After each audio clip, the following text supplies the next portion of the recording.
بسم الله الرحمن الرحيم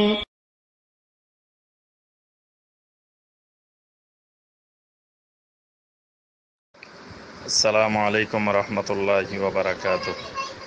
الحمد لله وحده والصلاة والسلام على من لا نبي بعده وعلى آله وصحبه ومن والاه.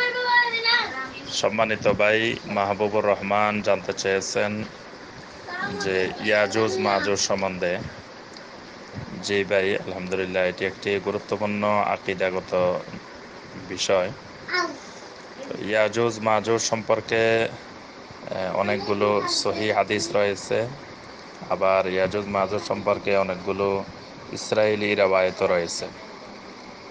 তো যেগুলো ইসরায়েলি রওয়ায়াত, সেগুলোতে অনেক কথাবার্তা এসেছে যে তারা 1 বিঘাত লম্বা আকৃতির অদ্ভুত মাখলুক হবে, আদম হাওয়ার বংশধর হবে না, শুধু আদম থেকে হবে, এরা বারজাখি মাখলুক, এরা অদ্ভুত প্রাণী, এক কানে ওড়না আর এক কানে বিছানা, অনেক ভিত্তিহীন কথাবার্তা রয়েছে।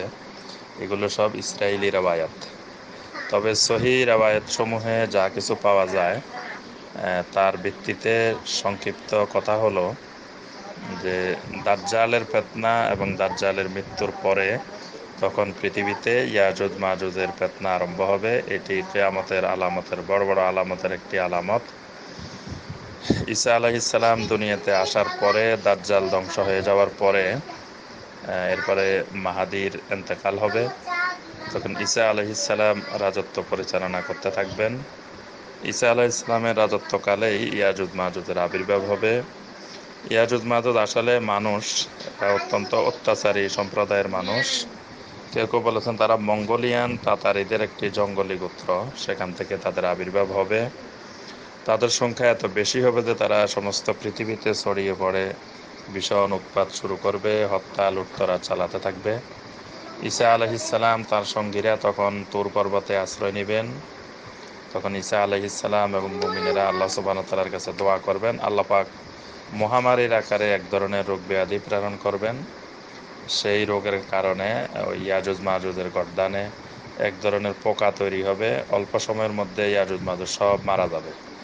আর মারা যাওয়ার পরে তাদের লাশ থেকে দুর্গন্ধ সমগ্র পৃথিবীতে ছড়িয়ে পড়বে।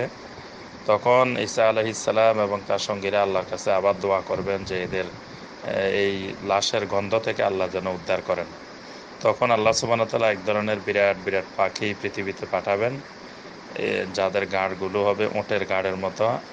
এই পাখিগুলো পৃথিবীতে এসে ইয়াজুজ মাজুজের মৃতদেহগুলো উঠিয়ে নেবেন, নিয়ে সাগরে বা যেখানে আল্লাহর ইচ্ছা ফেলে দিবে। তারপর আল্লাহ পাক পৃথিবীতে মুষলধারে বৃষ্টি নাজিল করবেন এবং সমস্ত পৃথিবী পরিষ্কার হয়ে যাবে। এগুলো আমরা সহিহ হাদিসের মাধ্যমে জানতে পারি।